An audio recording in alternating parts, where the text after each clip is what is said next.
Welcome to The Explainer. Today, we're digging into something pretty profound. The idea that your childhood, your past, could be quietly steering your health right now, in ways you might not even realize. And really, it all boils down to this one big question. What if your childhood is shaping your health today, way more than you ever knew? That's exactly what a huge study from 1998 wanted to figure out. They were trying to understand how our life stories can literally get written into our bodies. Okay, so let's get into it. This is about the landmark ACEs study, which really uncovered this incredible connection between our past and our present. The research is called the Adverse Childhood Experiences Study. You'll hear it called the ACEs study for short. And honestly, its findings completely change the game when it comes to understanding how trauma can ripple through a person's life. So what was it? Well, back in '98, two doctors, Vincent Felitti and Robert F, did this massive study. This was no small-time survey, okay? They talked to thousands and thousands of adults about their childhoods. And what they uncovered was just a stunning, direct line between tough experiences in childhood and the very things that are the leading causes of death for adults. And when I say massive, I mean it. They worked with 9,508 people. And what's interesting is they all had health insurance. It was that huge number, that sheer scale, that made everyone stop and pay attention. You just couldn't ignore the results. Right, so you're probably wondering, what are we talking about here? What exactly is an adverse childhood experience, or an ACE?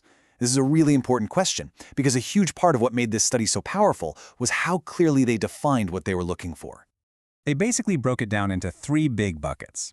First, there's abuse, psychological, physical, or sexual. Then there's neglect, which could be emotional or physical. And the third category was what they called household dysfunction. This is stuff like growing up in a home where there was substance abuse or mental illness or maybe domestic violence. And this is the actual tool they used to measure it. This is a look at the 10-question survey from the original study. It seems simple, right? But it's an incredibly powerful way to identify 10 very specific types of adversity that someone might have gone through before they turned 18. So how did they score the experience? Well, it was actually really simple. For every yes you answered on that questionnaire, you got 1 point. That's your ACE score. It was a straightforward way to put a number on someone's exposure to this stuff. But what they found when they tallied up the scores, well, it was pretty startling. Now take a look at this. The first big shock from the data was just how common these experiences actually were. This chart shows the breakdown of the scores among those 9,500 people, and it becomes immediately clear this is not a rare thing at all. To put it in an even simpler visual, look at this chart. Only about 36% of people, just over a third, had an ACE score of 0. Think about that. That means almost 2/3 of everyone in this study had gone through at least one of these major childhood adversities. So, here's the bottom line. More than half of the people in the study had at least one ACE, and a full quarter of them had 2 or more. This isn't some fringe issue. It's a massive, widespread public health reality. But just finding out how common ACEs are was only part of the story. The really powerful finding, the thing that blew everyone away, was the direct link they found between a person's ACE score and their health risks as an adult. This is where it all clicks into place. They found what scientists call a graded relationship, which, in plain English, basically means the higher your ACE score, the higher your risk. It's like a dose-response relationship. The more adversity you faced as a kid, the higher the odds of facing serious health problems down the road.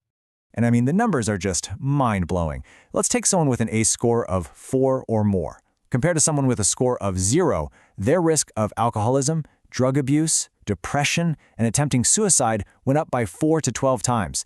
That is just a staggering increase. And it wasn't just that.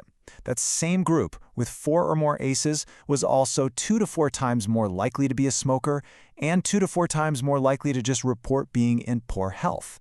The data was painting this crystal clear and, frankly, pretty scary picture. And look, this wasn't just about behaviors like smoking or drinking. The study found strong links to the biggest physical killers out there: heart disease, cancer, chronic lung disease, even things like liver disease and bone fractures. It turns out that all that stress in childhood can mess with a kid's developing nervous system and immune system. The past was literally physically showing up in their adult bodies. Okay, after hearing all of that, it's really easy to feel kind of hopeless, right? Especially if some of this is hitting close to home for you. But it is so important to understand that the story does not end here, not even close. In fact, the author of the material we're looking at today shared their own ACE score. It was a 6. And they didn't do that for sympathy. They did it to make a really important point. This isn't about destiny. It's about understanding your own story. Because here is the absolute key takeaway from all of this. Knowing your score is not a diagnosis. It is not a life sentence. Think of it as information. It's the first step, the thing that gives you the power to understand and then to start taking steps toward recovery and health. And this really says it all. Whatever your score is, every single thing you do toward healing and recovery makes a difference. It's serious work for sure, but it matters immensely. Understanding your past gives you the power to change your future. So, that leaves us with a final thought to chew on. If our past helps write our biology, how can we help write our future? The study shows us how the story starts, but understanding it gives us the power to write the ending.